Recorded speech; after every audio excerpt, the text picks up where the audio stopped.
So because we know that the tides stem from the moon, now it makes sense that also we, being water, have certain times when we feel a bit, lighter. Sort of when we do our stuff, it doesn't feel like everything is dragging us down.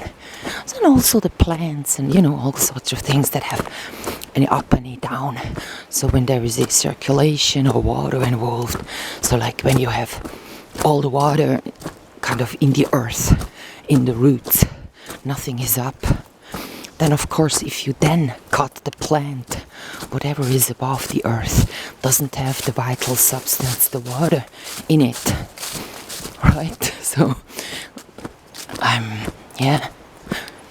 you gotta decide what you want. Like hair has its roots in your skin, so when all the vital substances seem to, with hair it seems to apply as well, even though they are just keratin, but still they got the, a life, a root.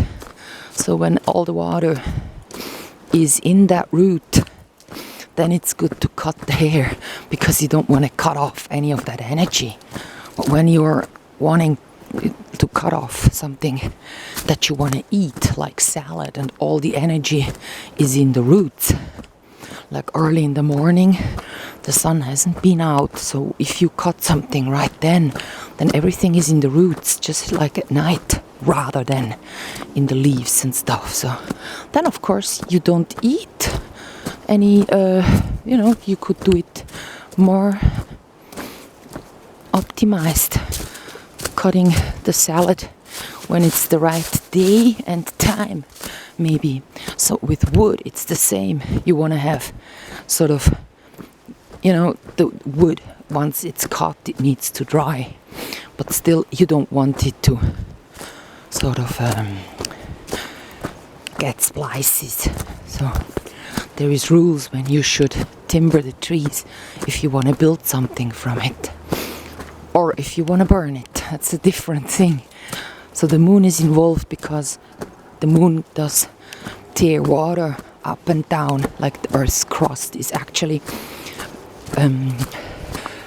not just the water gets teared up, but the Earth's crust is just lifted a meter. At least that's what I learned at my anthroposophical school I went to for 3 years. So she told us so. So to me this was like, wow, 1 meter. Wherever the moon and the earth get close, it's this,